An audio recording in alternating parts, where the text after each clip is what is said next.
hope this doesn't happen to anyone, but I already know people that have experienced this. One day, Rachel was fine.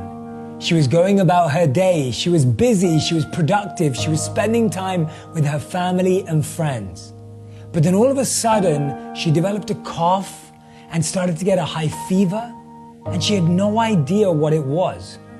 When she went to get checked at the hospital, they realized that it was COVID-19. She wasn't allowed to leave the hospital. She couldn't go back to her husband and her family and her friends. She had to stay there.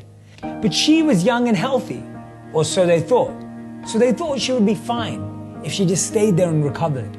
By the time you see this video, there will be over 1 million cases of COVID-19 in the United States alone, with over 56,000 deaths and over 137,000 recoveries. There are over 3 million cases in the world, and over 211,000 deaths, and over 919,000 that have recovered. But Rachel's story was not one of recovery. Even though they expected her to recover shortly after she was diagnosed, it actually got worse. Her husband would regularly visit, but without being able to be face-to-face with her, he would drop off meals, flowers, messages, and her favorite items from home. She had beaten diseases before, so the doctors believed that she'd be able to fight this one off as well. She'd FaceTime her husband every day until she couldn't. COVID-19 gave her a cardiac arrest, and so she sadly passed away. Her husband wasn't by her side. There were so many things that he wanted to say to her, so many memories he wanted to relive with her, so many new memories he wanted to make with her, so many plans and dreams they had together. They had their whole life ahead of them, or so they thought.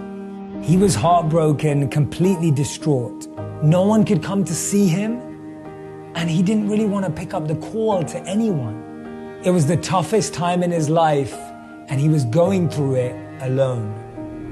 He finally decided that he was going to go to the hospital to pick up her items and everything that she had left behind. When he got home, he opened her phone to see the pictures they had and wanted to start looking through all the memories that they had captured. And as he was going through her photo gallery, he found a picture. This picture was of a note, and on that note, she had written to him, this is what it said. My love, I love you more than you could imagine. I am going to miss you so incredibly much. You have been my best partner, my best friend, and my greatest adventure. From the moment we met, I knew you were the person I wanted to spend my life with. You're the most kind-hearted, generous, and caring soul I've ever known, and I'm so grateful to call you my husband. I want you to continue being the man I fell in love with. Continue living, my darling. I know this all feels scary, but I promise it's going to be okay. All my love, Rachel. The Buddha said, the trouble is you think you have time.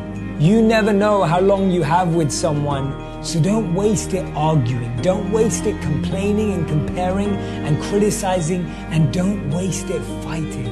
Don't let your last words to someone be words you don't mean.